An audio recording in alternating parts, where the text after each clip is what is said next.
Ang kwentong ito ay hango sa totoong buhay. Karanasan ito ni Ato noong dekada 1970 sa Mindanao.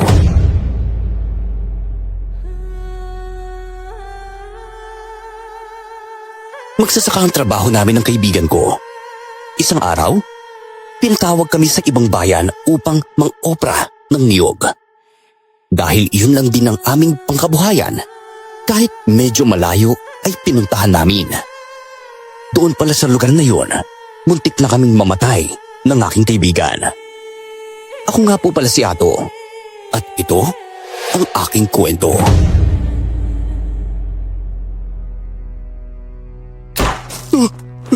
Saan ang galing ang putok ng baril na yun? Hoy, Agyo! Pababa na ang mga niyong na tinali ko sa lubid, ha? Muro ka na konti, baka mabagsakan ka. Ay, hindi pa ba narinig yung putok ng baril? Bumaba ka na riyan, baka mahuli tayo ng mga NPA na dumadaan dito eh. Oo, narinig ko yon. Kaya nga binababa ko niya kagad para makaalis na tayo. O siya, nandiyan na ako. Sandali lang. Dapat kasi hinintay na natin sumapit ng umaga eh. Baka pumunta sa sakahan na to. Hindi pa naman natin kabisado yung daan papunta dito. Teka, hindi mo ba tinandaan yung daan? Ay naku, huwag ka mag-alala. Ako nang bahala. Alam ko yung daan papunta dito. Umalis na tayo, wag pa tayo makabutan ng mga NPA. Una, sige na, tara na. Balikan na lang natin ang mga niyog kapag sumikat na ang araw. Baka may mga taong papunta dito. Teka, hindi kaya yun yung mga NPA? Teka, kunin mo ng itak mo. Tumakas na tayo. Dito na lang tayo dumaan sa kabilang bahagi ng gubat, ha? Siguro naman may daan dito palabas. Dalihan mo. Oo na, ito na. Nakuha ko ng itak ko. Bilisan na natin, tumakbo na tayo. Anak, pinabarili na tayo.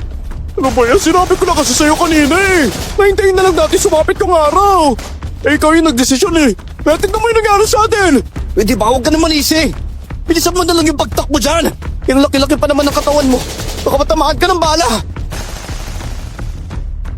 Hinahabol kami ng mga NPA, kaya nagsusuot kami kung saan-saan sa gubat. Hindi ko na matandaan kung saan kami paroroon o saan kami galing. Nang napagtanto namin na wala na ang mga NPA, doon lang kami nakahinga ng maluwag.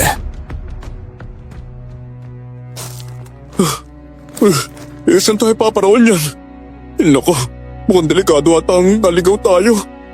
Mas mabuti na lang ata na nagpahuli tayo dun sa mga NPA eh.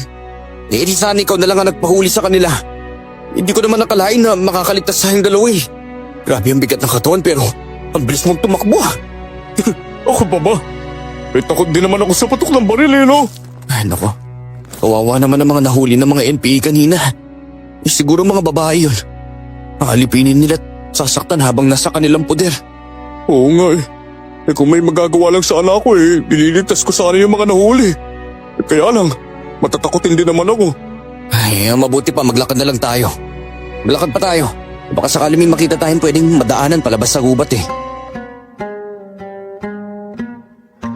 Habang naglalakad kami ni Agyo sa gitna ng kagubatan, nakarinig kami ng kakaibang alingaw-ngaw. Parang mga taong nagsasabay na magdasal. Kakaiba rin ang tunog ng mga ibon. Dala ng aming kuryosidad, pinuntahan namin ang dako ng gubat kung saan nagmumula ang mga boses na sabay-sabay nagbibigkas ng Latin. Grabe ang daming tao. Teka, tao pa talaga yung mga yan nato? Bakit kakaiba yung kanilang itsura at pananamit? May mga anting-anting pa sa buong katawan. Hindi, parang alam ko na to eh. Para silang mga kulto. Yung umiinom ng dugo. Aray naman eh. Ba't ka naman naniko? Pwede ba huwag kang maingay? Hindi natin pwedeng gambalain ang kanilang pagdarasal. Di hintayin natin silang matapos. Titignan ko lang kung may tutulong sa atin yung mga yan. Kakaibang ritual na ginagawa nila. Tignan mo ang mga librong nakabukas sa kanilang harapan. Parang libro ng mangkukulam eh. Baka naman mga mangkukulam talaga sila. Ano ba yan sabi ko na eh. Mga mamamatay tao talaga yung mga nakatira sa lugar na to. Tumahigit ka na masabi eh. Ikaw kung gaano kalaki yung katawan mo, ganyan naman kalakas ang boses mo. Magagalit talaga sa atin yung mga yan kapag makita nila tayo o magambala natin sila. Tsaka isa pa, hindi tayo pwedeng bumalik dun sa dinadaanan natin. Hindi ko na alam kung saan tayo dadaan eh. Basta, sumuta lang tayo kanina sa mga damo para makatakas tayo. Nagbabaka sakali ka nga ba na matutulungan nila tayo? Ganun na nga. Hindi ko sila maaaring husgahan sa nakikita ko sa kanila. Oo, totoo, may libro sila. Para sa mga mangkukulam pero hindi naman hata sila ng kukulam eh. Ano ba talaga, Ato?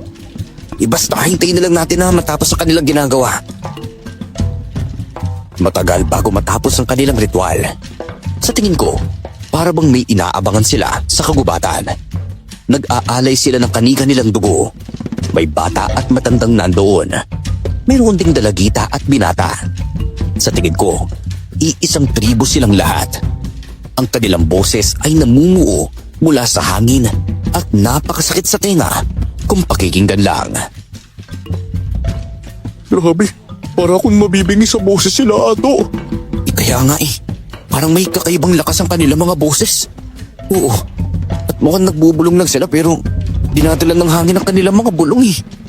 Alam mo, umalis na lang kaya tayo dito. Nagtatakot na talaga ako eh. Nakita mo ba yung mga tinatabi nilang mga patalim? Baka yun yung ginagamit nila para putulan tayo ng ulo. Ano ba, hindi yun. Sa tingin ko hindi sila masasamang nilalang. Kailangan natin magmanman muna upang malaman kung ano ba talagang ginagawa nila. Maya-maya pa, habang nasa kalagitnaan ng kanilang pagre-ritual, mayroong dumarating na mga malalaking aso. May itim ang kanilang katawan, malalaki at sobrang mabalahibo. Pero kakaiba ang kanilang mga wangis. Nakakatakot at mukhang mabagsik. Sinalakay nila ang mga taong nagre-ritual. Ngunit ginamit naman nila ang libro upang mataboy at mapatay ang ibang mga aso. Grabe! Kakaibang laban to, Agyo ah! May lakas yung nagaling sa ritual at sa libro eh! Yung lakas ng hangin na nanggagaling sa kanilang libro. Mukhang matatangay pati ako eh. Basta, kumapit tayo sa malaking puno na yan ha! Ano ba kasing halimaw ang kalaban nila? Mukhang mga unggoy na may balbal sa katawan eh. Tapos matutulis pa ang mga kuko. Hindi ko rin alam kung anong kalaban nila pero nakakabilib ang mga taong yan. Lumalaban sila hindi gamit ang lakas. Hindi purong pagdarasal lang. Hindi kaya mga demonyong kaaway nila. Kung ano man ang kalaban nila, sana naman hindi tayo madamay. Biglang nagsitayuan ang mga taong nagre-ritual upang umatras papunta sa aming kinaroroonan. Bigla naman kaming kinabahan ni Agyo, ngunit tumigil at sabay na gumawa ng isang malakas na hangin gamit ang kanilang mga kamay. Pinabilog nila iyon sa kahinagis sa mga mababangis na hayop na sumasalakay sa kanila. Lumaban pa tayo hanggang kamatayan! Kamiling! Masyado na po silang marami! May napapatay na rin po tayo sa kanila. Ngunit mukhang hindi sila nauubos. Talagang hindi sila mauubos dahil buong angkan ng Hanagob ang kinakalaban natin. Kailangan nating magpakatatag at protektahan ang ating lahi. Lola, ayoko na ng ganito. Bakit kailangan pa tayo magpatayan lahat? Kapag hindi tayo lumaban sa kanila, uubusin tayo ng mga aswang na Hanagob. Doon namin napagtanto na hindi ordinaryong hayop o halimaw ang kanilang kalaban, kundi mga aswang. Pinalibutan sila ng mga aswang na Hanagob at buong bilis na inatake. Mayroong mga kasamahan ang matandang babae na natamaan ng kuko ng mga malalaking aso. Kinakagat pa ng mga ito ang iba sa leeg, kaya namamatay sila kaagad. Ano kaya kung tutulong tayo para labanan ng mga aswang na yan? Ano ka ba? Kaya mo ba tumulong? Kakayanin! Kawawa naman ang mga taong napapatay nila oh! Tignan mo sila! Marami na ang mga namamatay! Marami din naman ang namatay ng mga aswang. Teka, ang bata! Naghiwalay sa kanila oh! Pinakamas ng mga aswang! Tara, Ato! Pinito sa atin yung batang yun! Sinundan namin ang bata papunta sa gitna ng kagubatan. Nadatnan namin ang bata na pinapalibutan ng 3 halimaw na mga aso. Kinuha ko ang aking itak at hinanda para salakayin ang mga malalaking aso. Tingnan ninyo ang batang yan! Wala siyang laban sa inyo! Tulungan niyo ako! Huwag kang mag-alala. Nandito na kami. Hindi ka namin pababayaan. Sige na, Ato! Salakayin mo na mga hayop na yan! Uy, teka! Akala ko ba tayong dalawang sasalakay? Ano ba? Ikaw lang naman. Ay nako, Tatagain ko yung mga yan hanggang sa mamatay. Mag-ingat po kayo. Hindi lang sila basta mga aso. Naglalaway ang mga aso papunta sa kinaroroonan ko. Tumalon sila ng mataas upang sumalakay sa akin. Umilad naman ako sa mga atake ng mga ito. Tinaga ko ang isa sa leeg. Sunod naman ang isa sa paa. At ang panghuli ay sa ulo. Tagumpay akong mapatay ang 3 malalaking aso na aswang. Bata, nice ka lang ba talaga? Ayos lang po ako. Pero ano pong ginagawa niyo rito? Naliligaw po ba kayo? Oo. Naliligaw kami bata eh. Ay ako nga pala si Agyo. At siya naman si Ato. Ako naman po si Lucan. Nasaksiyan niyo po ba yung nangyaring labanan sa pagitan namin ng mga babaylan at ng mga hanagog? Teka, mga babilan kayo? Opo. Ilang buwan nang tumatagal ang labanan namin sa mga hanagog eh. Hanggang ngayon, hindi pa rin po natatapos. Gaano ba kayo karami? Parang hindi kayo mauubos kung ganun eh. Isang tribo din po kami. Marami rin kaming bilang gaya ng mga hanagog. Habang nag-uusap naman kami, biglang dumating ang kasamahan niyang babaylan. Galit ang matandang babae na nakatingin sa amin. Kinudyatan niya ang kanyang mga kasamang humanda upang sumalakay sa amin. Patayin ang 2 yan! Mga hanagog sila. Nalagaan yung tao! Kamiling, hindi po sila kalaban. Iniligtas po nila ako sa mga hanagog na gustong pumatay sa akin. Inuuto ka lang ng mga taong yan. Hindi mo sila kilala kaya huwag ka magtiwala agad. Maniwala nga po kayo sa akin. Hindi po talaga sila kalaban. Salakayin ang 2 yan! Pugutan sila ng ulo at ipadala sa Haring Hanagob! Teka, hindi kami kaaway! Naligaw lang kami sa lugar na to. Maniwala kayo! Ito lang ang dala namin oh. O itak, dahil nangunguha kami ng kopra doon. Pero dumating ang mga NPA. Ang mga NPA? Oo po, bigla silang dumating kaya tumakas kami. Nagsasabi po sila ng totoo. Hindi po talaga sila kaaway. Ay, hindi tayo pwede magtagal dito, Lola. Para lang kilalanin sila. Ikakapahamak natin kung hindi tayo kikilos. Mukhang naguluhan naman ang matandang babae at tiningnan kami mula ulo hanggang paa. Binitawan ko ang aking itak sa lupa. Senyales na hindi ako lalaban sa kanila kahit anong mangyari. Napaka-imposible ang sinasabi ninyo. Di isang tao ay wala pang naligaw sa lugar namin. Kayo pa lang. Kaya po kami naligaw dahil hinabol nga po kami. Sa sobrang takot po namin, hindi ko na alam kung saan kami makakarating eh. Lola, malapit na ang mga hanagog. Naririnig ko ang kanilang mga hininga. Mukhang marami pa sila eh. Maghanda kayo. Hindi tayo susuko. Kung gusto nilang lumaban, lalaban din tayo. Ano naman pong gagawin natin dito sa 2? Bahala ka. Ikaw ang iniligtas nila. Kaya ikaw ang promotekta sa kanila laban sa mga hanagob. Iharap din ba sila sa laban? Huwag ka magalala, Lucan. Susubukan ko lumaban sa abot ng mga kaya ko. Dumating na naman ang mga asong aswang upang salakayin kami. Pati kami ay naging target na rin nila. Hinanda ko ang aking itak upang makipaglaban. May napatay akong mga aswang na aso, kaya namangha sila sa akin. Naubos na natin sila. Hindi ko akalaing meron kang kakayahang pumatay ng aswang. Sumama kayo sa aming kuta. Mas ligtas kayo doon. Pato, sasama ba talaga tayo sa kanila?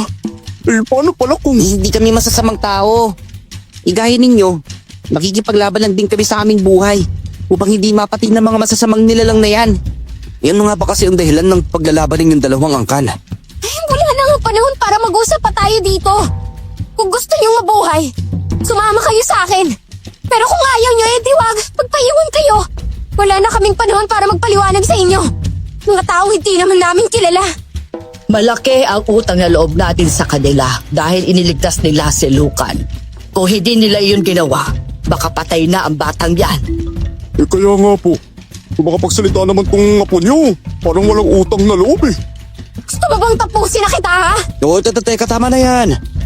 Kailangan din namin ng tulong ninyo kaya sasama kami sa inyo. Malaki ang tiwala ko sa inyo. Kaya ang alam ko, ang mga babaylan ay hindi kaaway, kundi kakampi ng mga tao.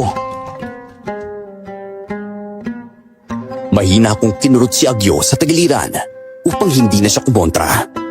Malayo pa ang kuta ng mga babaylan, kaya parang napagod ako ng husdo sa paglalakad.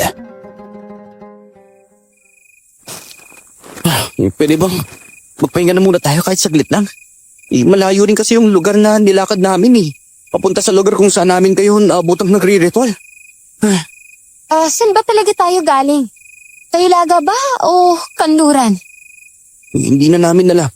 Hindi naman kasi kami taga rito. Mga dayo nga kami. Pinapunta lang kami rito upang mangopra. Mga magsasaka kaming dalawa. Kahit malayo, pinupuntahan namin ang lugar na to dahil naghahanap buhay kami. Kawawa naman pala kayo. Kahit iatid pa namin kayo paalis dito hindi rin natin alam kung saan kayo papunta.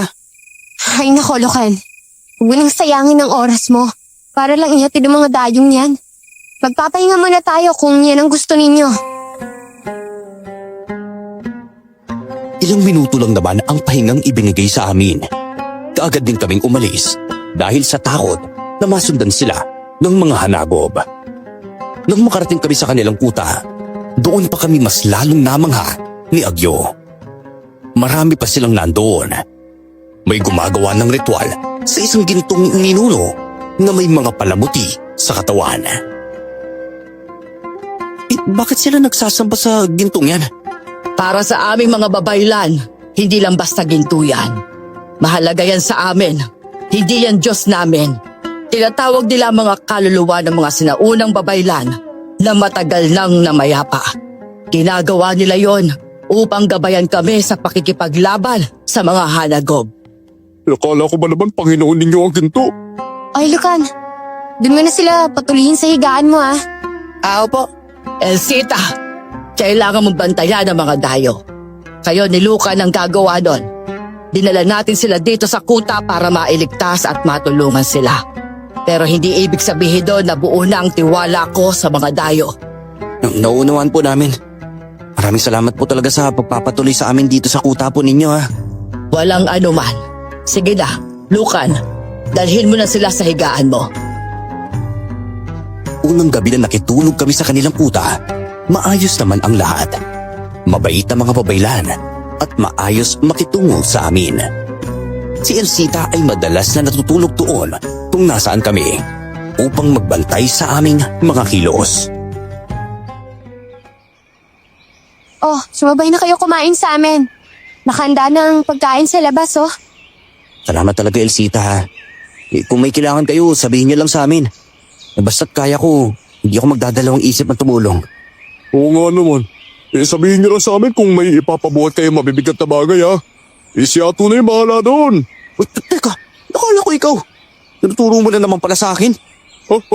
Sa ating dalawa, ikaw lang naman ang malakas Ayan, ang aga-aga. Mukhang magtatalo na naman kayo, Ganyan lang talaga kami, Elsita. Iniintay lang namin na makabalik si Lucan Naliligo pa kasi yung batang yan. Sabay na lang kaming pumunta doon maya-maya Sige. Bilisan niyo lang, para hindi kayo maubusan ng pagkain. Naunang lumabas si Elsita at nakita ko namang nag-iba ng ngiti si Agyo. Mukhang natitipuhan niya ang dalaga na mas lalaki pa kaysa sa kanya kung kumilos. Aba, iba ka talaga kung makatitip kay Elsita no? Oy, baka makita ka nun at tagayin ka ng daladala niyang espada. Maganda sana si Elsita kung hindi lang masungit Alam mo, nagtataka talaga ako Ano pa kaya ang dahilan at kinalaban sila ng mga aswang? Ikalaban naman talaga ng masasamang aswang ang mga babaylan. Gutom na po ba kayo? Hindi naman gaano, Lucan. Pero may tatanong na sana ako sa'yo. Ano naman po yun? Pwede ko bang malaman yung dahilan kung bakit nagpapatayan kayo ng mga hanagob? Alam ko na kalaban ng mga aswang ang babaylan pero hindi sana ganito kagulo kung walang pinagbulan Wala po kasi akong karapatan na sabihin sa inyo ang lahat ng nalalaman ko Yung matandang babaylan na lang po yung tanungin po ninyo. Matandang babaylan? Po, si Kamiling po. May higpit na pinagbabawal sa amin na magkwento ng kung ano-ano. Basta tungkol sa hanagob at sa mga kasama ko ng pinag-uusapan.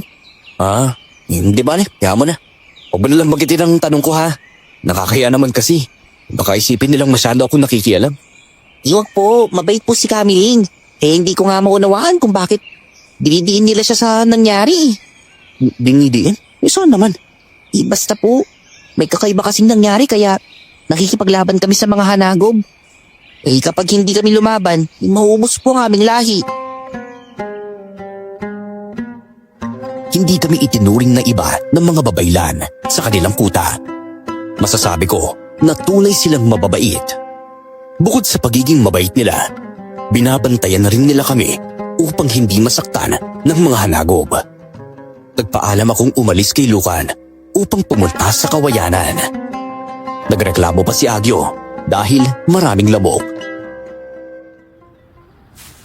Ano namang gagawin natin dito sa gitna ng kawayanan? May balak ka bang masama sa mga babaylan? Ano ka ba? Wala. Kukuha lang tayo ng kawayan upang gamitin laban sa mga hanagob. Teka, ano? Oo, yung pagkakaalam ko kasi, takot ang mga aswang sa buho na kawayan. Kaya gagawa ko ng buho upang ipatay sa kanila. Grabe ka talaga. Dami mong alam ah. Hindi naman tayo pababayaan ng mga babaylan na yan. Pero hindi naman sa lahat ng oras mapoprotektahan nila tayo, no? Lalo na lumalaban din sila para sa kanilang buhay. Basta, gagawa tayo kahit dalawa lang para may gamitin tayo sa oras ng labanan. Sige na. Pagpatumba ka na ng kawayan. Matapos naming makagawa ng 2 buho na kawayan, bumalik na rin kami sa kuta. Nagtaka pa ang ilan na nakakita sa dala namin. Alam naman yata ni Camille kung para saan ang aking ginawa at natuwa siya. Marunong ka palang gumawa ng buho na kawayan. Isa yang mabisa na pangontra at pamatay sa mga aswang. Opo. Ginagawa ko po ito upang may magamit kaming sandata laban sa mga aswang na hanagob. Yalam kung hindi sapat ang aming itak upang mapatay po sila eh. Mabuti at naisipan mo yan. Alam mo, Ato, may mga bagay talagang nangyayaring tila mahirap ipaliwanag. Gaya na lang nitong kinakalaban kami ng aswang na hanagob. Minsan talaga, kung sino pang pagkakatiwalaan mo, sila pang magdadala ng kapahamakan sa iyong buhay. Ano po ba talaga yung dahilan ng mga nangyayari pong ito? Dahil, ang sabi nila, pinatay... Lola, huwag na po kayo magkwento sa kanila ng mga nangyari.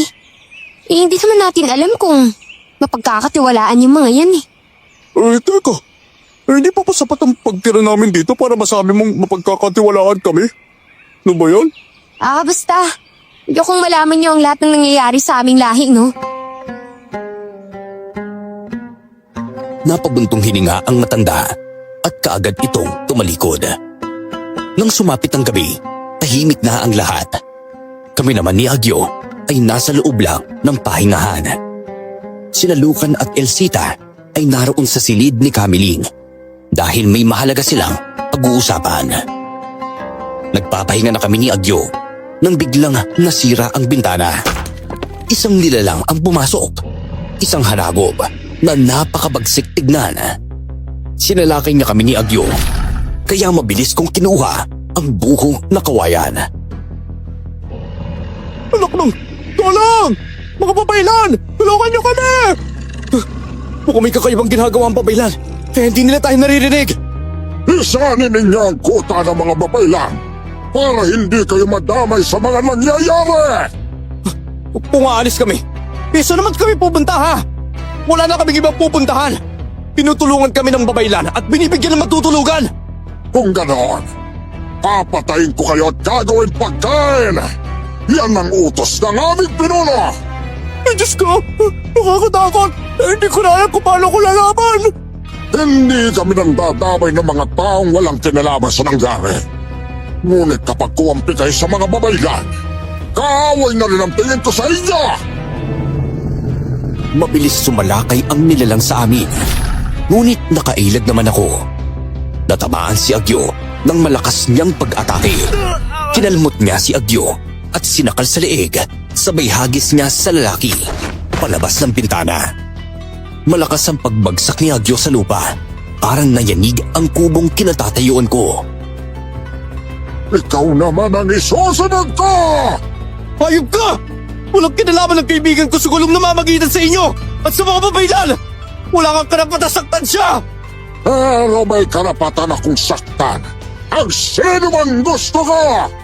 Ganun pala ha? Pwes, wala kang karapatan na saktan ako! Walang makakapigil sa akin sa gusto kong gawin! Muli siyang sumalakay sa akin upang suntukin ako. Ngunit mabilis akong nakailag. Tinarakan ko siya ng talim ng buho na kawayan. Kaya natamaan ito sa balikat. Gaganti pa sana ang aswang ng pagkalmot, ngunit dumating ang mga babaylan. Nagsambit sila ng dasal, kaya tumakas ang aswang. Nasaan si Agyo? Hinagis siya ng asok na yung palabas sa bintana! Ah, nandito si Kuya Agyo! Buhay pa siya! Tara, tignan natin ang kaibigan mo! Agyo! Ayos ka lang ba? Ang sakit talaga ng likod ko! Halika dito! Aalalahin kita makatayo! Narinig namin ang sigaw ninyo. Ngunit hindi kami pwedeng tumigil sa pagdiritwal. Pasensya na talaga sa nangyari, Ato. Ayos na po yun. Yung mahalaga, ligtas si Agyo. Bilis, ipasok niyo na si Agyo sa kamalig para magamot ko na siya. Sige, pero na Agyo! Habang ginagamot nila si Agyo, nagkaroon naman kami ni Kamiling ng pagkakataon upang makapag-usap. Dito na niya ipinagtapat sa akin ang kanilang dating ugnayan sa mga hanagob. Ilang buwan nang nagkakaroon ng gulo sa pagitan naming mga babaylan at mga hanagob. Noong una, maayos naman ang lahat. Tahimik ang lahat at bawat isa sa amin ay pinoprotektahan ang bawat isa. Nagkakaisa kami sa lahat ng bagay. Kung maayos naman po palang lahat ng namamagitan sa inyo ng mga hanagob, paano naman kayo nagkaroon ng sigalot? Dahil sa maling akala, Ato, pinaparatangan nila ako ng bagay na hindi ko nagawa. Masakit yon sa akin bilang isang pinunong babaylan. Kaya ako pumayag na makipagkasundo sa kanila noon upang magkaroon ng katahimikan ang buong angkan ng babaylan. Marami pong nagbubuwis ng buhay sa bawat panig. Bakit hindi nyo lang kasi tigil ang digmaan at ibalik sa pagiging maayos ang lahat? Minsan ko nang gustong makipagkasundo sa kanila pero hindi sila nakikinig sa akin. Pinipilit nila na akong may kasalanan ng lahat, na ako raw ang sumira sa kasunduan. Pero hindi yun ang totoo. Bumuntong hininga ang matandang babae, tsaka tumingin sa kawalan. Kitang-kita sa kanyang mga mata ang mabigat na problema na kanyang tinadala. Kung hindi pa kayo handa na sabihin sa akin ang totoong nangyari, ayos lang naman po yun. Hindi ko po kayo pipilitin. Natatakot ako mahusgahan ng mga taong hindi ako kilala, Ato. Totoong may kakayahan akong pumatay ng hanagob na malakas. Pero hindi ko yun magagawa. Ayos lang po yan. Basta mahalaga po, hindi totoong kanilang mga paratang. Pinagbintangan nila ako na pinatay kong anak ng pinulong hanagob at sinunog. Hindi ko ginawa ang bagay na yon, Ato. Ano? Kaya pala sukdulan ng galit ng mga hanagob sa inyo. Oo, gusto ko na nga sanang sumuko sa kanila upang maprotektahan ang iba kong mga kasama. Ngunit hindi naman sumusuko ang mga kasama ko. Handa silang ipaglaban ako hanggang kamatayan. Mahirap din para sa akin na pumagitna sa bawat sitwasyon. Sa akin lang naman may galit ang mga hanagob at nadadamay lamang sila. Hindi po pa kayo binigyan ng pagkakataon na magpaliwanag po? Hindi. Sa tuwing sinusubukan ko lumapit sa pinunong hanagob upang magpaliwanag, hinaharang ako ng kanyang kawal. Ang sumalakay sa inyo kanina ay kawal ng hanagob, ang kanyang kanang kamay at pinagkakatiwalaan. Sa tingin niyo po ba, inutusan siya ng kanyang pinuno upang patayin po kami? Oo, kaya itong tatandaan mo. Hanggat nandito kayo sa aming poder, hindi kayo magiging ligtas. Kalaban na rin kayo ng mga hanagob. Saan po ba pinatay ang anak ng Haring Hanagob? Sa isang maliit na kamalig kung saan ako madalas na nagsasagawa ng ritual noon. Ang anak ng pinulong hanagob ay siyang susunod sana sa kanyang yapak upang maging hari. Pero dahil sa nangyari, nasira ang lahat. Nang matapos siya magkwento, lumapit naman si Elsita sa amin. Tapos na ang paggamot niya kay Agyo. Punong-puno ng pag-aalala si Elsita habang kausap ang kanyang lola. Ngayon pong pinasok na ng kawal ng pinunong hanagubang kuta natin. Sigurado na po ako na hindi ito ang magiging huli. Alam ko yon, Apo. Kaya kailangang sa lahat ng oras ay nakahanda tayo dito sa kuta. Tutulong din po kami sa pagkikipaglaban sa kanila. Kung wala pala kayong kasalanan sa kanila, dapat na hindi kayo sumuko. Kapag kasi sumuko kayo, uubusin kayo ng mga halimaw na yun. Sinabi mo na po sa kanya ang lahat, Lola? Oo. Wala nang dahilan pa upang magtago tayo sa kanila. Lalo na't sinubukan ng kawal na bantugan na patayin ang mga taong ito. Maling-mali po na dinala natin sila dito sa kuta natin eh. Ngayon nadadamay sila sa pangyayari. Wala pa silang laban sa mga hanagob. Huwag mo malitin ang kakayahan ko, Elsita, no? Kaya kong lumaban sa kanila. Nasugatan ko yung kawal ng hanagob kanina eh. At kung nasugatan mo siya, sa tingin mo ba mapapatay mo siya gamit lang ang kawayan mo, ha? Mahirap silang patayin, Ato. Kung kami nga, may ginaganang ritual laban sa kanila, hindi sila ganun kadaling namamatay eh. Tama nga si Kamiling. Hindi tinantanan ng mga hanagob ang kanilang kuta. Bawat gabi ay mayroong nagaganap na labanan. Nagtatago kami ni Agyo at pilit na lumalaban sa mga hanagob gamit ang aking gawa na buho na kawayan. Ngunit mayroon akong napapansin. Ang bawat babaylan na nagbubuwis ng buhay ay nagkakaroon ng marka. Si Lucan ang nagpaliwanag sa akin habang nasa gitna kami ng digmaan. Lucan, kaya pa bang protektahan ng mga babaylan ng kuta ninyo? Marami nang nasira at mga nasunog eh. Hindi ko po masasabing kaya nila. Pero sinusubukan namin. Magtago lang po kayo dito. At kailangan ko tulungan ng mga babaylan na hindi pa namamatay. Diyos ko naman, hindi ko naman nakakalain na itong hantungan natin ato eh. Akala ko ligtas sa lugar eh. Malala pa pala sa NPA ang harapin natin. Tignan mo ang mga namamatay na babaylan. Bakit sila nagkakaroon ng marka? Ganyan naman po talaga nangyari, Kuya Ato. Ang sino mang mapapatig ng mga hanagob ay magkakaroon ng marka nila. Ba't kaya hindi nila kasi sumuko si Kamiling sa kanila eh? Upang matapos sa iyong gulo. Teka, anong ibig mo sabihin? Dun sa lugar kung saan pinatay ang anak ng hari, may mga ebidensya dun na nagtuturo kay Kamiling eh. Kung gusto niyo pong malaman ng totoo, punta natin mamaya kapag tapos ng labanan. Sige. Teka, may isang babaylan na sila sa akin ng hanagob. Tara, tulungan natin! Mabilis kaming lumabas sa aming pinagtataguan at niligtas ang isang batang babaylan. Tinarakan ko ng kawayan sa liig ang hanagob at pati sa dibdib. Ngunit biglang lumitaw ang kanilang pinuno sa aming harapan. Galit na galit sa ginawa kong pagtulong sa babaylan. Wala kayong karapatan upang makisali sa laban namin sa babaylan! Pero hindi na po makatarungan to! Bata lamang itong gusto niyong patayin! Nangalagad din yung hanagob! Namatayan ako ng anak dahil sa kanila! Ang pinunong babaylan na sumira sa lahat! Kung ayaw ninyong may mamatay pang inosente, isuko niyo sa akin ang pinunong babaylan! Hindi siya ang pumatay sa iyong anak! Sinabi niyo yun sa akin! Sinungaling! Marami akong ebidensyang hawak na mga pagtuturo sa kanya na siya ang pumatay! Ano ba talagang gusto niyo mangyari, ha? Gusto kong mapatay ang pinunong babaylan! Buhay ang kinuha niya! Kaya buhay din niya ang magiging kamalit! Hindi mananalo ang mga babaylan sa amin! Kahit ubusin pa nila ang kanilang lakas sa sumpa at kulam, hindi sila mananaig!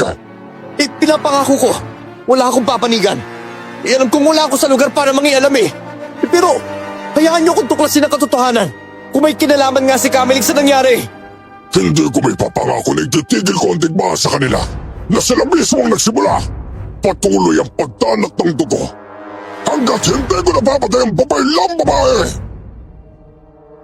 Ang dapat ko lang sigurong ipagpasalamat dahil hindi kami pinatay ng pinunong aswang. Natigil ang digmaan, ngunit marami ang sugatan.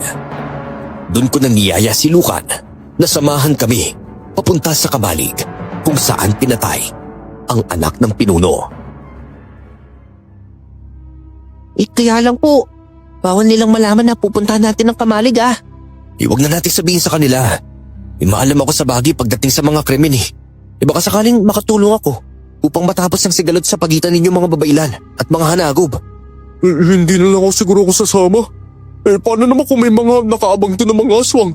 Dinagot tayo. Ano ba, sumama ka na? Wala ka na rin sakit agyo eh. Kailangan ko rin ng tulong mo. Ano namang may tutulong ko doon? Basta sumama ka na lang sa amin. Yan na pala si Ate Elsita. Magpapaalam lang ako sa kanya. Kakonti na lang ang pagkain natin. Dahil yung iba, nasira na sa labanan kanina. Hindi rin tayo maaaring maghanap ng pagkain. Nararamdaman ko mga hanagog na nasa paligid lang natin eh. Kami na lang po maghanap ng pagkain natin. Sigurado ka ba, Lukan? Opo. Isasamahan naman po ako ni na Kuya Agyo at Kuya Ato. Sinuwerte lang kayo kanina. Kaya hindi kayo napatay ng mga hanagob, no? Kayong mga tao, hindi kayo dapat umaalis dito sa kuta. Magtiwala ka sa amin, Elsita. Makakabalik kami ng buhay. Maraming sugatan sa mga kapwa mo babaylan at gusto lang naming makatulong. Maghahanap din kami ng mga halamang gamot para sa kanila. Oo nga pa, Ate Elsita. Gusto lang po naming makatulong. Sige. Pero bumalik kayo kaagad ah. Ako na ang bahala magsabi kay Lola na umalis kayo. Agad na kaming umalis upang puntahan ang kamalig na tinutukoy ni Lukan. Nang makarating kami doon, kaagad na kaming nagsiyasat. Hanggang sa nakita ko ang kakaibang gamit na pagmamay-ari ni Kamiling. May palasong nandoon na ginagamit lamang ng pinunong babaylan. May isang libro din doon na pareho sa librong madalas na dinadala ni Kamiling. Teka, hindi ba ang gamit na ito'y pagmamay-ari lang ng pinunong babaylan? Opo. At yan ang ebidensyang nakita ng pinunong hanagob.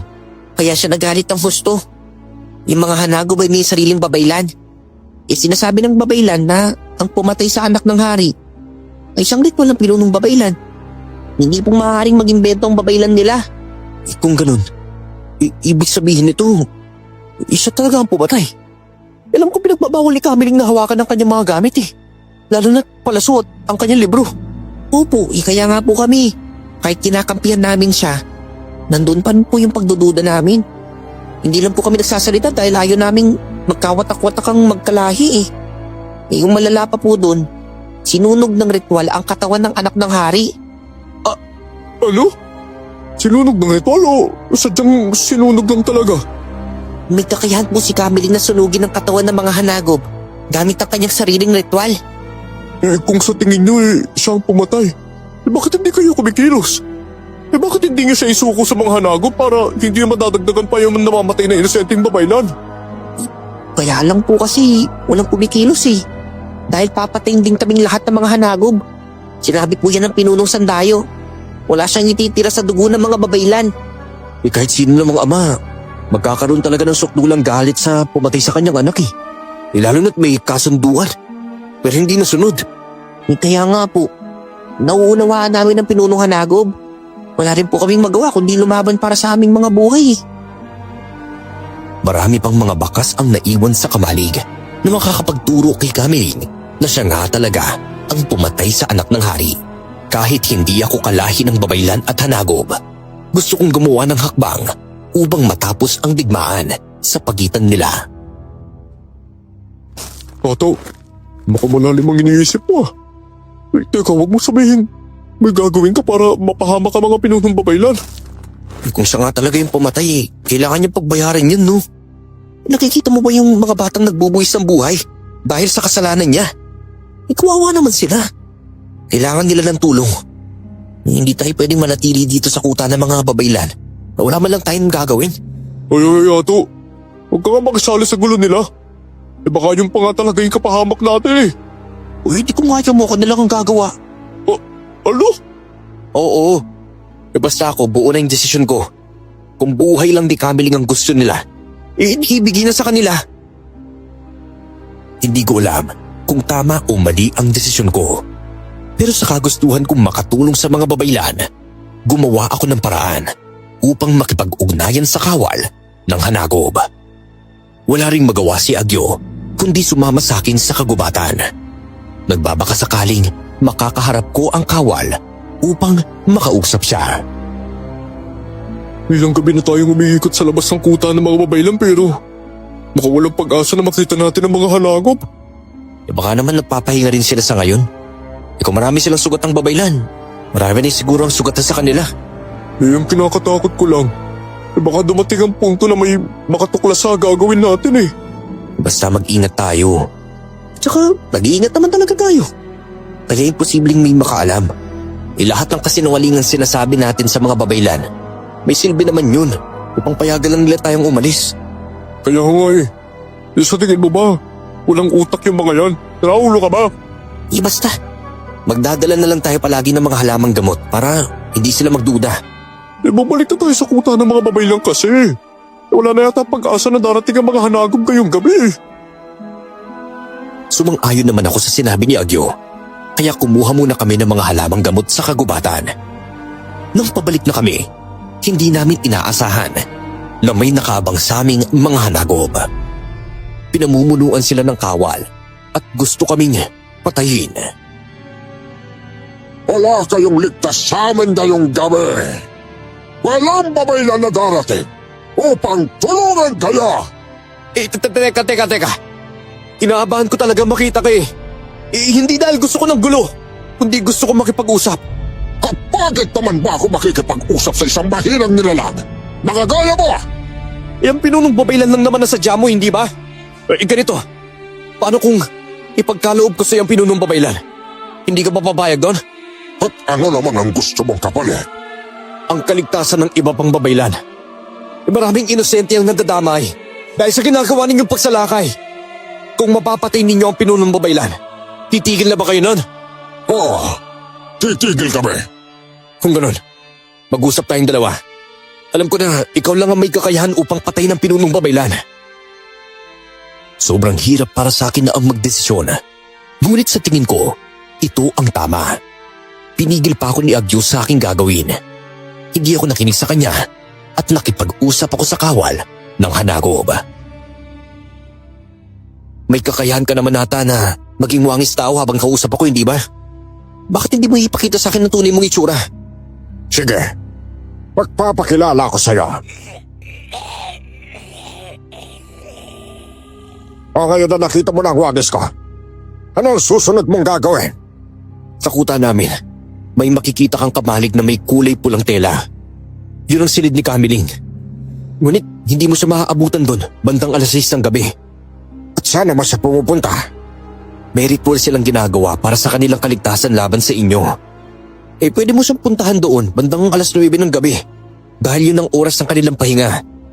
Patayin mo siya mamayang gabi upang matapos ang gulong ito. Basta siguraduhin mo lang na hindi mo ako ipagkakanulo. Bakit ko naman gagawin yun? Mahirap din para sa akin ang desisyong tono. Pero wala akong magawa. Gusto ko rin protektahan ng iba laban sa inyong mga masasamang nilalang. Hindi kami masasamang nilalang. Si Kamiling ang may kasalanan ng lahat. Pinatay niya ang tagapagbara ng trono ni Pinuno. Kaya dapat lang na mamatay din siya. Pero ano kayang pakay niya para gawin niya ang bagay na yun? Palagi niyang pinagdidiinan na hindi siya pumatay sa anak ng hari. At naniniwala ka naman, ha? Mabait ang aming hari. Palagi niyang pinoprotekta ng mga babaylan laban sa kung sino-sinong aswang na sumasalakay doon. Naniniwala din ako na siyang pumatay sa anak ng inyong hari. Pati nga mismo yung mga kabatahan sa kutay, nagdududa sa kanya. Minsan na naming naging kakampi ang mga babaylan. Kaya mahirap din sa amin nasaktan sila. Ngunit kapag hindi namin susundin ang aking pinuno, kami ang kanyang papatayin. Kahit na sila ay wala ding mapagpilian dahil sa nangyari. Nang sumapit ang gabi, halos hindi ako makatulog. Alam kong iyon na ang huling gabi ni Kamiling sa kuta. Hindi ako mapakali at hindi ko alam kung paano ko lalabanan ang aking konsensya. Uy, nagsisisi ka ba sa naging desisyon mo? Ikaw naman kasi, masyado kang padalos-dalos. Alam ko na maraming babaylan na malulungkot kapag napatay siya ng kawal na hanagop. Pero hindi naman mali ang ginawa ko, di ba? Para din naman to sa lahat eh. Oo na.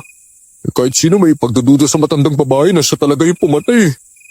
Basta kahit anong mangyari, makakaalis tayo ng buhay dito, ha? Sana lang talaga, Ato. Gusto ko na umuwi sa pamilya ko eh. Alam kong nag-aalala na sila sa akin. Buti ka pa nga may uuwi ang pamilya. Samantalang ako, mamatay man o mabuhay, wala maghahanap sa akin. Ay, yak ka na naman sa mga katramahan mo eh. Simula noon, pamilya na rin naman ang turing ko sa'yo. Kung nag-aalala sila sa akin, natural. Mag-aalala rin sila sa'yo, no? Teka, malapit na mag-alas 9. Nag-aabang na ang kawalaan na nagbububas sa lakay si Cameling. Kapag dumating na si Lucan, ibig sabihin, tapos ang kanilang ritual. Maya-maya pa, dumating na si Lucan. Bitbit niya ang kanyang librong panlaban sa mga masasamang nilalang.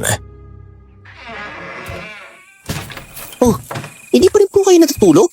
Hinihintay ka talaga namin. Kamusta yung pagre-ritual ninyo? Ayos lang naman po. Kaya lang sa kalagitnaan ng ritual, biglang sumama ang pakiramdam ni Cameling eh.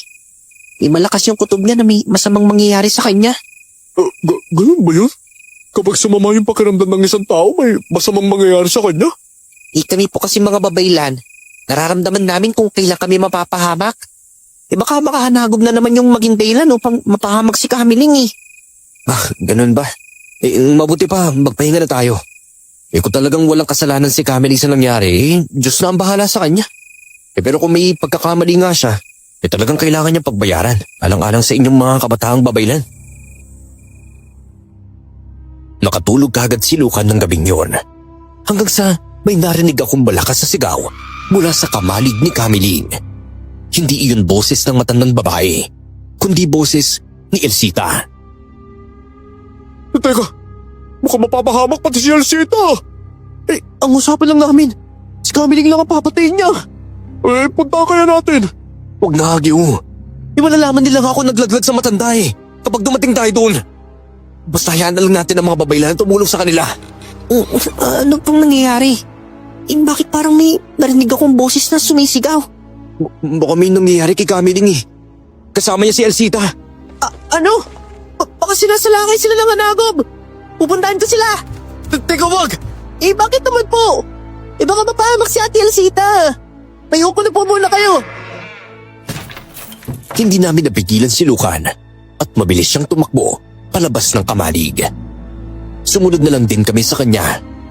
Nadatnan namin si Elsita at Cameling na parehong duguan. Tumulong ang lahat ng babaylan at yung iba ay hinabol ang nanakit sa kanilang dalawa. Elsita, ano nangyari? Sinalakay ni Ibantugan si Lola. Buti na lang naabutan ko siya. Bago pa niya mapatay yung lola ko. Hindi ko magawang manlaban dahil hindi ko alam ang bigla ang pagdating niya. Alisan po ba kayo? Oo, ayos lang ako. Kahit pa naman mapatay ako ng mga hanagob na yon, hindi pa rin matatahimik ang kaluluwa ng anak ng hari. Hindi ako ang pumatay sa kanya. Kahit anong pilit pa nilang idiin ng matandang kagaya ko, ang Diyos mismong nakaalam na wala akong kinalaman. Lola, pagpahinga na po kayo, Lola. Gagamutin ko po kayo maya-maya kapag tapos ko na pong gamutin ang sarili ko. Uubusin ko ang aking lakas sa paglaban sa mga nilalang dayan. Hindi ako makapapayag na ididiin nila ako sa krimen na hindi ko ginawa. Hindi ako mamamatay tao! Mukhang pumalpak ang kawal na patay siya. Mas lalong naging malala ang nangyayari. May nasaktan nila si Cameling. Kung laban ang gusto nila, ibibigay ko sa kanila. Elsita, simula bukas, ihanda ang pinakamalakas na kulam at orasyon laban sa mga hanagob. Patayin ang lahat at tayong mga babaylan ang magtatagumpay sa laban. Opo, La. Kitang-kita ko ang galit sa mga mata ng matandang babae ng gabing yun. Kapaiwas ako ng tingin nang magsalubong ang mga mata namin. Dahil nga sa nangyari, mas lalong lumala ang gulo sa pagitan nila. Marami pa ang namamatay sa bawat panig at ang mga kuta ay sinusunog ng mga hanagob upang mamatay ang lahat. Walang gustong sumuko at lahat ay handang mamatay. Tingnan mo ang mga nangyayari, Mas lalong maraming namatay dahil sa ginawa mo. Ang mga anak ko, hindi na makapasok sa kuta dahil inuubos sa pinunong babaylan ng kanyang lakas. Yan ang hatahuling lakas na matagal niyang tinatago. Tignan mo, kakaibang kumpas ng kanyang kamay. Parang inuutusan niya ang hangin na baliin ang mga buto ng hanagob. Yung kinakatakutan ko ngayon, kapag nagkarap sila ng pinunong hanagob, hindi ba mas malakas yun? Oo, sobrang lakas nga talaga nun. Teka, ano yun? Ba't parang may sumabog? Nagpapaulan na nga po yung mga hanagop. Umatas tayo! At huwag ito na matataguan na ligtas! Saan naman tayo pupunta? Kuya Ato! Kuya Agyo! Halika dito! Magtago tayo! Kumalipas kami ng takbo, papunta sa kinaroroonan ni Lucan. Napagtanto ko na mayroon palang sikretong tunnel ang mga babaylan. Halos maubos ang angkan ng mga babaylan pagkatapos ng gulo. Maraming sugatan at namatay. Nang gabing yun, habang nagpapahinga ang mga babaylan, palihim ako nakipagkita kay Bantugan. Alam kong makikipagkita rin siya sa akin, lalo na at pigo siyang mapatay ang pinunong babaylan. Nang makarating ako sa una naming tagpuan, nakita ko na siya roon at naghihintay nga sa akin. Kasama ko pa rin si Agyo na takot kay Bantugan. Paano ba naman yan? Hindi mo napatay si Camille. Kung sanang napatay mo siya hindi ka nabigo. Hindi sana walang gulo. Hindi mo naman sinabi sa akin na nagbabantay pala sa kanya ang kanyang apong si Elsita. Hindi nagbabantay sa kanya si Elsita.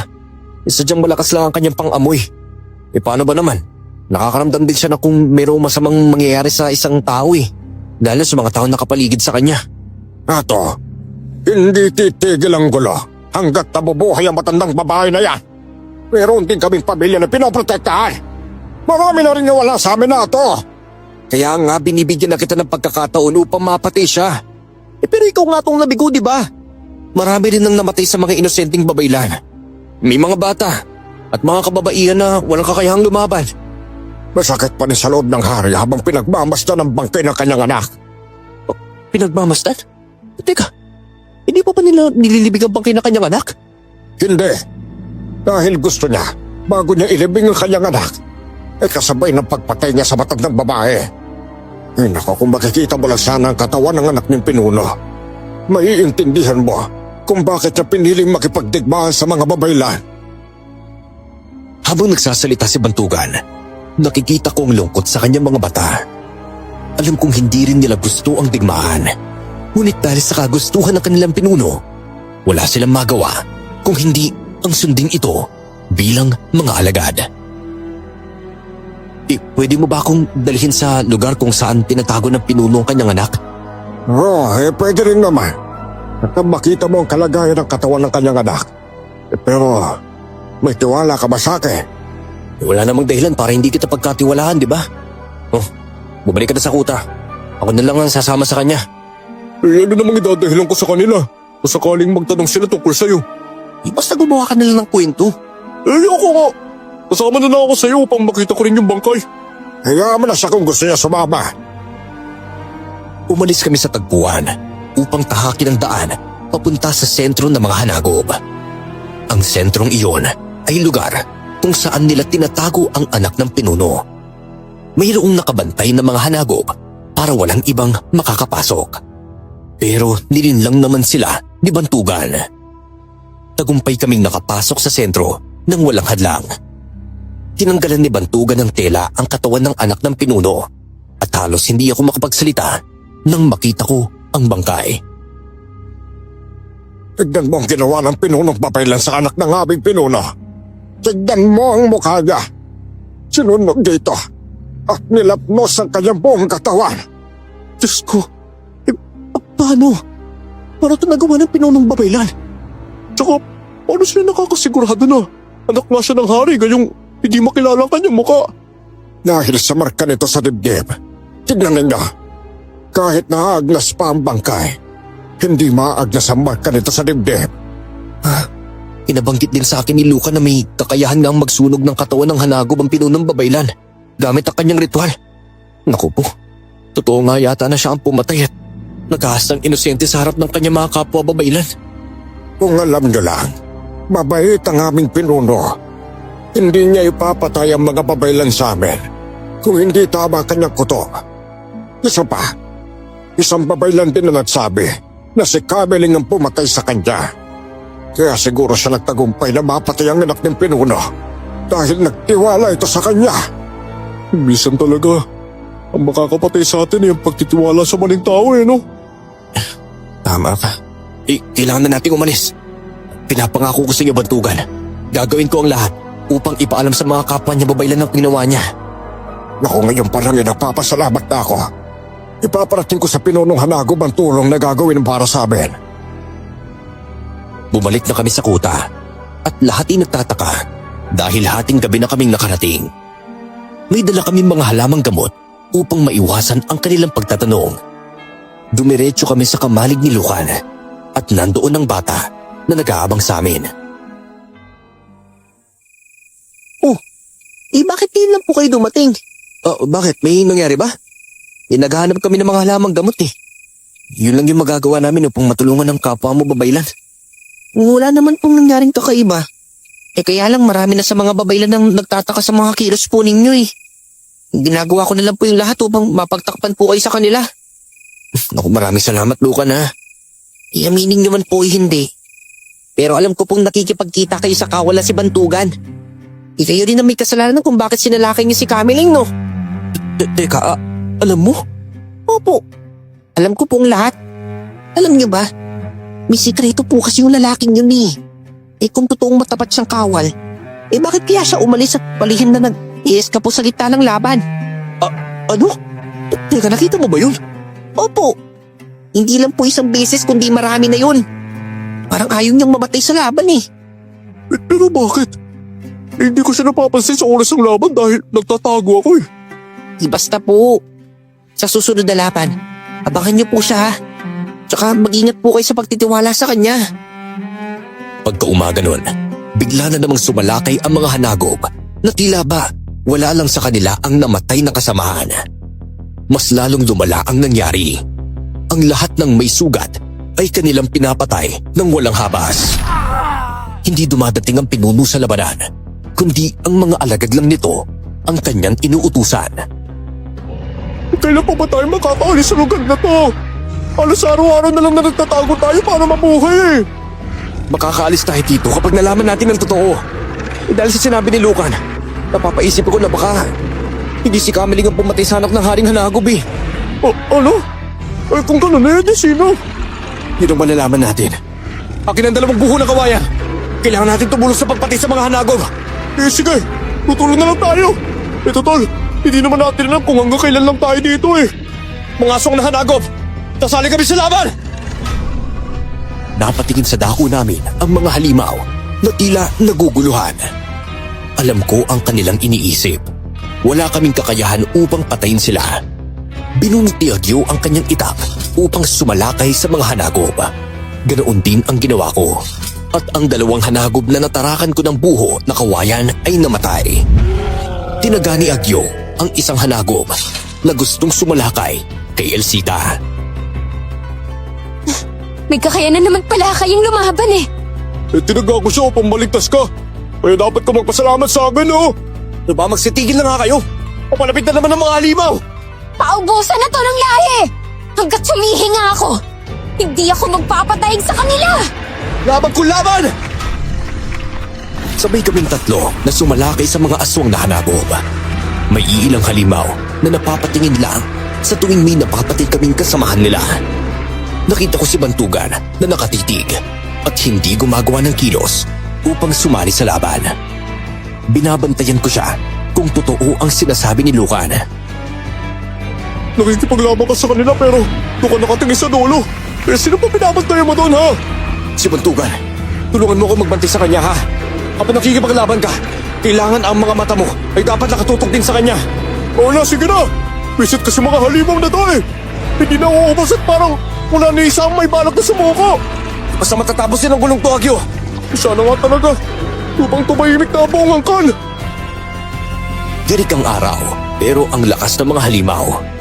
Habang nakikipaglaban ako, namataan kong umalis si Bantugan.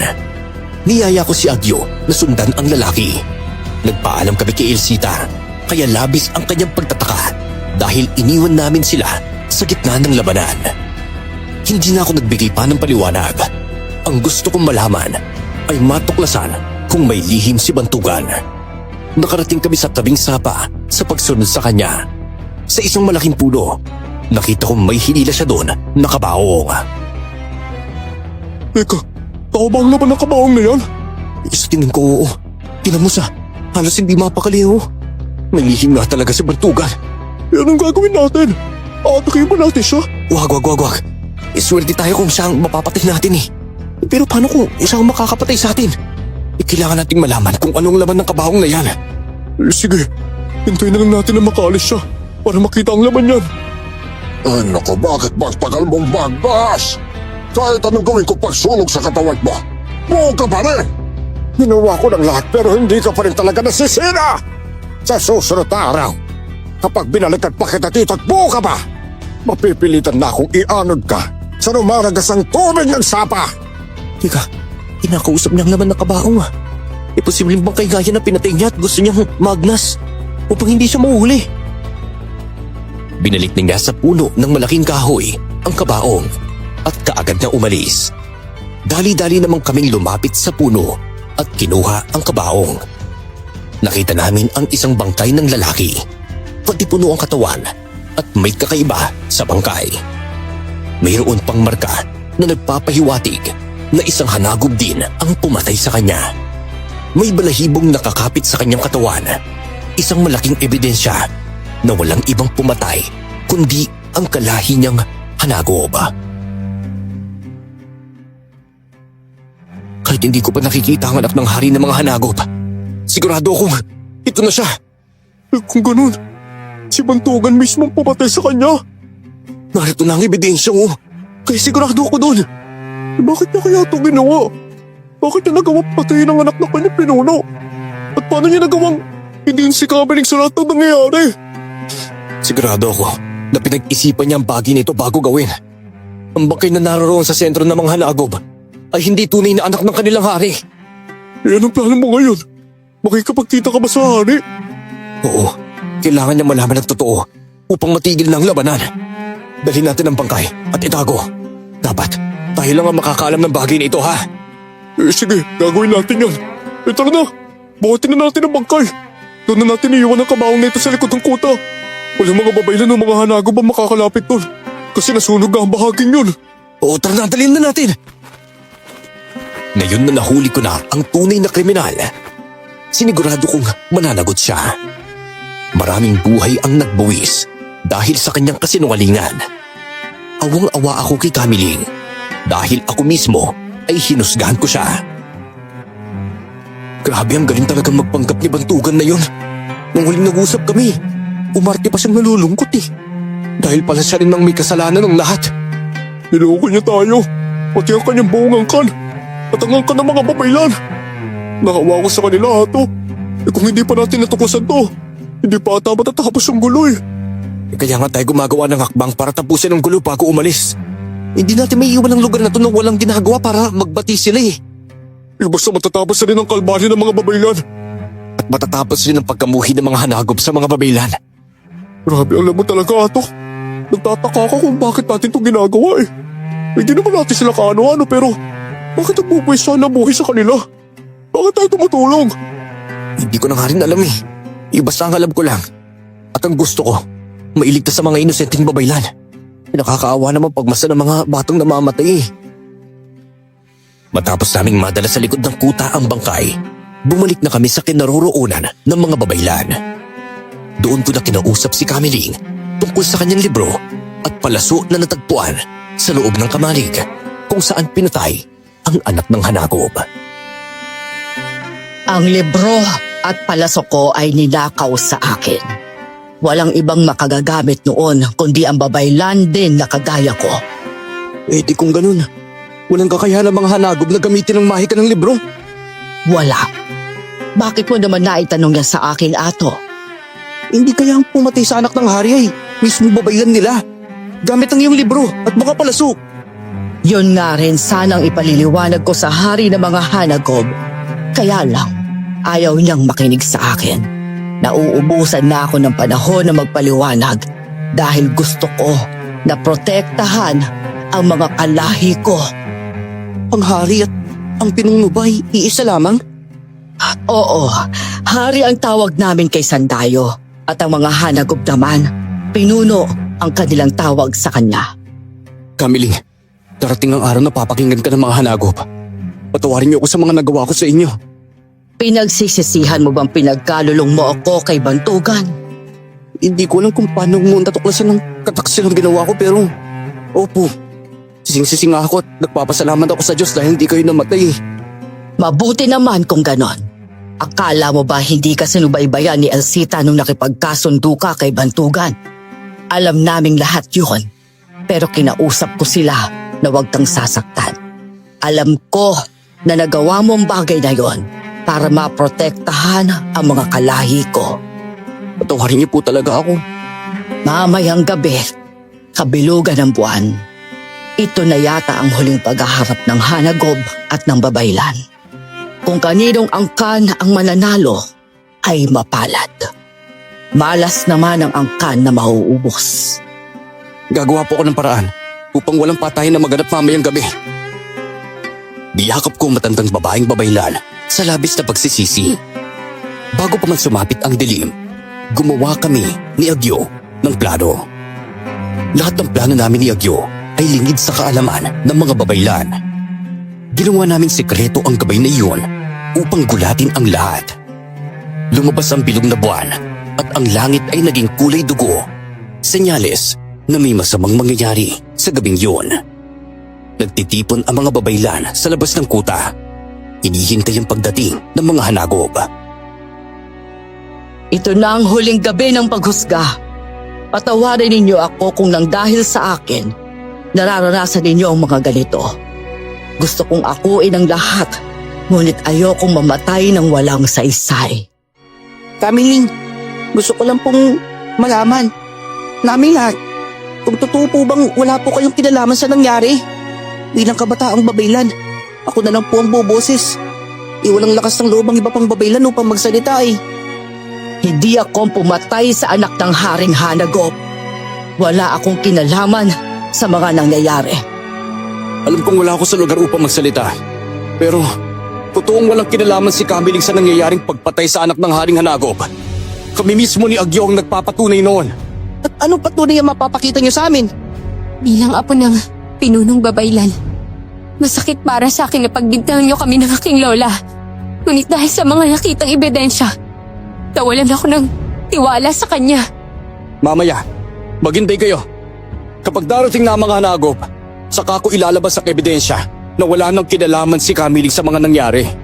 Isa din ako sa humusga sa kanya dahil sa nakita kong ebidensya noon.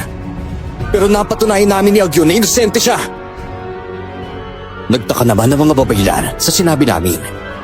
Maya-maya pa, dumating na ang mga Hanagob. Pinapalibutan nila ang kanilang pinuno. Ang pinuno ay nakawangis tao. Ngunit may hawak siyang malaking pamalo na hindi ko alam ang tawag doon. Kamiling, ngayon na matatapos ang panloloko mo sa mga kapwa mo Babaylan, dito na nila makikita kung anong uri ka ng pinuno. Dahil sa'yo, malalagay sa panganib ang kanilang mga buhay. Wala akong kinalaman sa nangyaring pagpatay sa anak mo. Hindi ko siya pinatay. Ang totoo, nagpunta siya sa kamalig kung saan ako magri-ritual upang humingi ng dasal at ritual na makilala ang nagtatangka sa kanyang buhay. Huwag mo nang linlangin ang aming pinuno. Kahit sinong magulang ay magagalit kapag makita ang sitwasyon ng pangkay ng kanyang anak. Sinunog mo ang katawan ng tagapagmana ng hari gamit ang iyong ritual. Bakit niyo ba ako pinipilit na aminin ang bagay na hindi ko ginawa? Wala akong pinatay na mga Hanagob. Kailangan naming lumaban para sa aming mga buhay. Wala akong ititira sa mga Babaylan sa lugar na ito. Nagsisi ako kung bakit ako nakipagkasundo sa inyo. Uy, ipakita mo na kaya sa kanila ang bangkay. Ano ba, hindi natin basta-basta ipapakita ang bangkay. Kailangan muna nating ipaalam sa kanila. Tataksin si Bantugan. Hoy, kayo dalawa! Anong binubulong-bulong niyo dyan, ha? Bibigyan ko kayo ng pagkakataon upang tumakas. Hindi kayo kasali sa laban! Umalis na kayong dalawa! Alam na ni Pinuno kung anong ginagawa niya para sa kanyang anak! At bakit naman kami aalis? Nasa panig kami ng mga inosenteng tao. Inosente? Hindi mo alam kung anong pinagsasabi mo! Alam ko. At hindi kami Babaylan o Hanagob. Mataas ang respeto namin sa inyo. Pero paano pala kung mali kayong pinaghihinalaan na pumatay sa inyong anak? Pato! Umalis na kayo habang nakakapagpigil pa ang pinuno namin! Sa tono ng pananalita ni Bantugan, nakahalata kong may tinatago nga siya. Yun ang ayaw niyang mabulgar sa nayon. Ngumisi ako sa kanya at gumuhit ng galit sa kanyang mukha. Pinunong Hanagop, alam ko kung gaano kahalaga ang inyong anak, kaya gusto ninyo siyang ipagiganti. Pero hindi po ba mali na magturo lang kayo ng salarin na isang inosenteng matanda? Hindi siya makikinig sa'yo, Ato. Nabastangan ko kung magsalita! Hindi mo kinikilalang hari! Dapat lang na mamatay ka na! Kapag pinatay niyo si Ato, eh di mas lalong hindi niyo may bibigyan ng hustisya ang pagkamatay ng inyong anak! Wala kayong alam sa nangyari! Huli na kayo bago dumating! Tama po! Huli na nga po kami! Eh kung noon pa sana kami dumating, sana hindi ito nangyari! Sana wala nang namatay na inosente! Sana wala nang pamilyang nasira! Yun na, patayin na natin sila! Mukhang naniniwala sila na walang kinalaman ng matandang babaylan sa pagkamatay ng anak mo!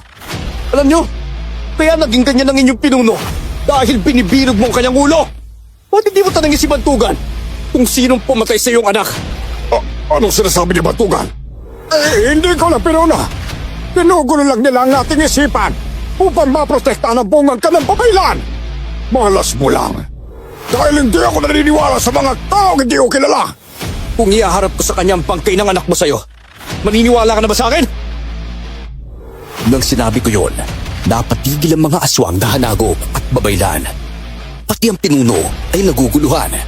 Ngunit parang hirap pa rin akong kumbinsihin siya. Nasa sentro namin ang bangkay ng anak ko. Hindi ko siya ililibig hanggat hindi ko napapatay ang kabiling na yan!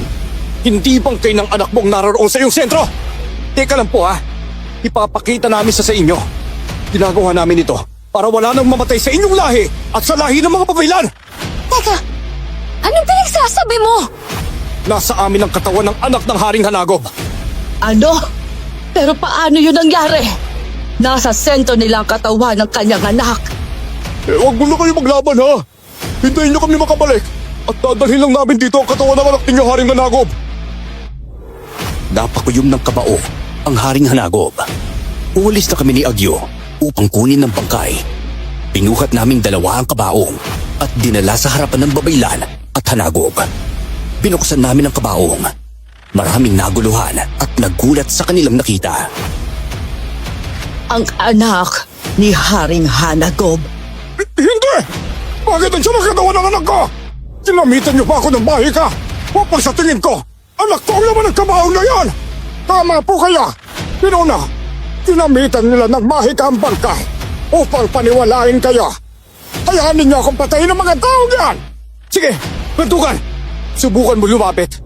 Nakahanda na akong patayin ka dahil ikaw ang punot-tulo ng lahat! Ano pala ha? Tumigil ka, Bantugan! Hindi mo sila pwedeng patayin hanggat hindi ko sila sabi! Pero Pinuno, pinaloko ka nila! Hindi ka namin niloloko. Ang taong laman ng kabaong na yan ay siyang anak ninyo. Hindi niyo pa ang bangkay upang malaman ninyo ang totoo. May marka ang inyong anak sa dibdib at mayroon din siyang marka sa balikat. Senyalis na walang ibang pumatay sa kanya kundi ang mga Hanagop din. Sinungaling ka! Papatayin talaga kita! Biglang anyong aswang si Bantugan at sumalakay sa akin. Nakalmot niya ako sa dibdib at sinipa sa tiyan. Hindi pa siya nakukontento. Sinuntok niya pa ako sa sikmura at buong lakas na sinakal. Sabay bulong sa akin. Hindi ka paniniwalaan ng aking Pinuno dahil sa akin lang siya makikinig! Traitor ka! Ikaw ang pumatay sa kanya! Wala nang iba! Alam mo bang hiningi ko sa Pinuno na palayain kayo bago kami sa balagay dito? Wala kang utang na loob! Hindi mo pwedeng sirain ang plano ko! Ayup ka! Bitawan mo ang leg ko! Ay! Baka wala mo ang kaibigan ko! Hindi! Ang tigas sa katawan mo! Hindi ka man lang tinablan!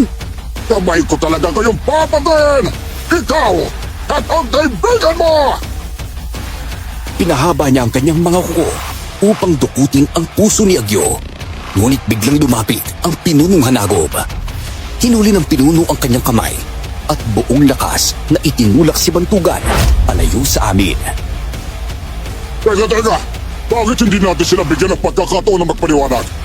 Bakit ka ba nagagalit ang kanyang batugan, ha? Dahil nauutukan nila! At ang alam kong Pilono ay hindi madaling lokohin! Hindi ka nga namin niloloko! Ang bangkay ng anak mo ay nahanap namin sa tabing sapa. Nakatago sa malaking puno. Hindi talaga yung mapapansin dahil nakatago yun na maayos. At paano niyo naman nalaman at natungkulan tungkol sa bagay na yun, ha? Paano niyo nakita ang bangkay? Sinundan po namin si Bantukan noong oras ng labanan. Siya po ang pumatay sa inyong anak at hindi si Kamiling. Huwag ka maniwala sa kanila. Sa akin po kayo maniwala. Matagal na ako naninilbiya sa inyo. Hindi ko kaya traitor rin ka. Ikaw ang nagdala sa bangkay ng anak ko. Nasunog ang katawan. Malalaman ko kung nagsasabi ka ng totoo. Kapag hindi ko anak nakarating dyan sa kabaho. Lumapit ang pinunong hanagop upang tingnan ang bangkay. Bigla siyang nagtangis nang mapagtanto niyang yun nga ang tunay niyang anak. Ngayon, malinis na ang pangalan ko. Ano mo nagawa sa akin, Kumantukan? Pinagkatiwalaan ka na! Pero pinatay mo ang sarili kong anak! Hindi! Hindi ako papatay sa kanya! Nagsisinungaling sila! Mahika lang ang lahat ng nakita ninyo! Huwag mo ako lulukohin! Hindi ako tanga! Bigla siyang sinalakay ni Pinunong Sandayo at sinaktan. Kalmot, suntok at sipa ang kanyang natamo. Walang balak ang pinuno na tigilan siya hanggang sa napaluhod na lang siya sa lupa. Magtawarin ninyo ako, Pinuno! Nagawa ko lang naman ang bagay na yun dahil sa sobrang inggit! Pinatay ko siya upang ako piliin ninyong pumalik sa trono! Ilang dekada na ako naninilbiya sa inyo kaya nararapat lang na ako piliin upang maging pinuno! Hayop ka! Hanggang kailan, hindi ka magiging pinunong kagaya ko! Isa kang traitor! Hindi dapat napatay kita ng biglaan! Kailangan mong magbayad sa ginawa mo! Hindi naman talaga ako pumatay sa kanya! Ang pamilya natin, saan inutusan ko na gumawa ng ritual, kaya napatay ang iyong anak!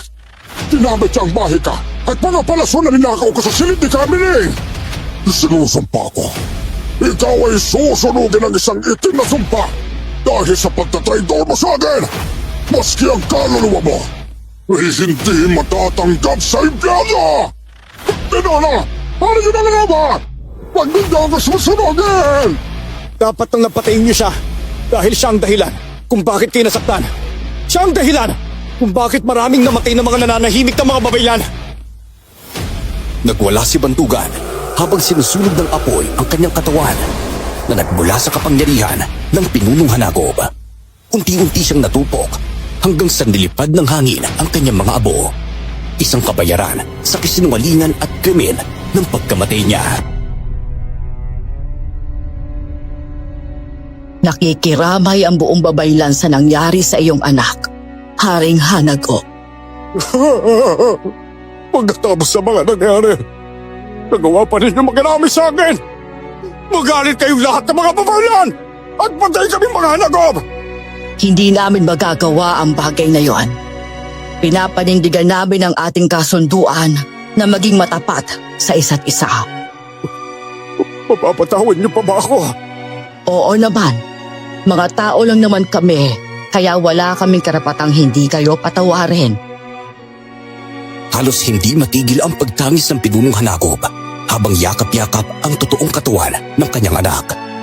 Alam naming nasaktan siya ng sobra, ngunit iyon lang ang paraan upang matigil ang digmaan. Umaapaw ang siya sa puso ko dahil nakatulong ako na pagbatiin ang dalawang angkan. Kakaiba talaga kayo. Hindi ko inaasahan na dahil sa inyo, matitigil ang digmaan. Daskati na namin yun, Yagyo. Maraming salamat sa inyo. Maraming salamat sa pagsabog na ginawa ninyo. Nang dahil sa inyong dalawa, wala nang namatay ngayong gabi. Siguro naman, tutulungan niyo rin kami, no? Malaki na itulong namin sa inyo Oo naman. Sa abot ng aming makakaya, tutulong kami sa inyo upang makaalis kayo sa lugar na ito. Ngunit bago yon, kailangan ninyo munang kausapin ang Haring Hanagop. Opo, gagawin po namin yan. Nang matapos ang gabing yon, masayang nagising ang mga babaylan pagsapit ng umaga. Agad silang naghanda ng pagdiriwang dahil sa kanilang kalayaan. Hindi naman inaasahan ng lahat na darating ang mga hanagob upang magdala ng alay. Pati kami, humarap din sa kanila upang magpaalam. Kabiling, kaya po kami nandito upang makiusap. Kung papayag ka na, ibalik ang ating kasunduan. Ngunit bago niyo yun sagutin, taos puso kong humihingi ng tawad sa mga nagawa ko. Nagpadala ako sa galit at pangkagatong di bantugan sa akin. Masakit sa akin na marami ang mga namatay na angkan kong babaylan dahil sa inyong maling akala. Pero wala na tayong magawa. Pare-pareho tayong nabiktima ng kasinungalingan. Opo, Haring Hanagob, pumapayag akong ibalik ang ating kasunduan. Simula ngayon, ipinapangako ko sa inyo na ang aming angkan ay bubuwis ang buhay upang maprotektahan kayong lahat. Haring Hanagob, nais lang sanang magpaalam ng mga tao upang makaalis sa lugar na ito. Oo nga po. Gusto na po namin makauwi. Total, maayos naman po kayo dito eh. Tanggapin din niyo ang alay kong ito bilang pasasalamat sa ginawa niyo para sa akin at sa anak ko. Teka, ginto! Ato, may ginto! Hindi naman po kami nagpapasuhol, Pinuno. Alam ko. Ngunit ito ang simbolo ng aming pasasalamat. Tanggapin niyo na. Kapag tinanggihan niyo yan, ibig lang sabihin, hindi bukas ang loob ninyo na tumulong sa amin. Sige po. Tatanggapin po namin yan kung yan ang iyong ninanais. Ako maraming salamat po ha. Malaking tulong po to upang magbago ang buhay po namin. Bawat isa ay humingi ng tawad at nag-usap na magsimulang muli. Si Lucan naman ay malungkot nang malaman niyang aalis na kami. Kailan naman po kayo babalik? Hindi namin may papangako kung kailan kami makakabalik eh. May sarili rin kasi kami pamilya. Hindi ko po kayo makakalimutan.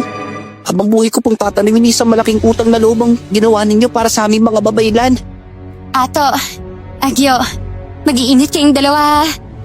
Huwag kayong mag-alala. Ihahatid kayo ng mga Hanagob paalis dito. Oo naman. Mag-iingat talaga kami, Elsita. Tsaka masaya akong nakilala kita. Sana mapanatili ninyo ang kapayapaan ng inyong lugar ha. Bago pa namin lisanin ang lugar, kinausap muna kami ni Kamiling. Hindi matigil ang pasasalamat ng matandang babae sa amin. Kung wala kayo, baka naubos na kami. Huwag niyo na pong isipin yun. Yung mahalaga lang po talaga magkabati na po kayo. Salamat talaga. Ipagdarasal ko kayo palagi upang gabayan kayo ng aming ninuno at ng Panginoon. Yun po ang gusto namin. Sige na po Kamiling, alis na po kami ha.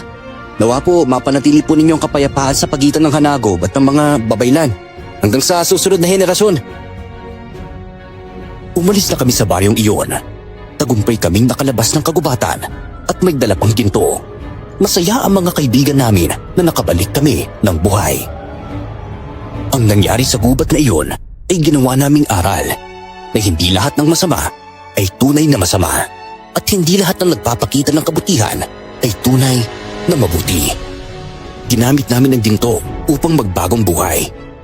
Sa kasalukuyan, nagkaroon kami ng kanya-kanyang pamilya ni Agyo.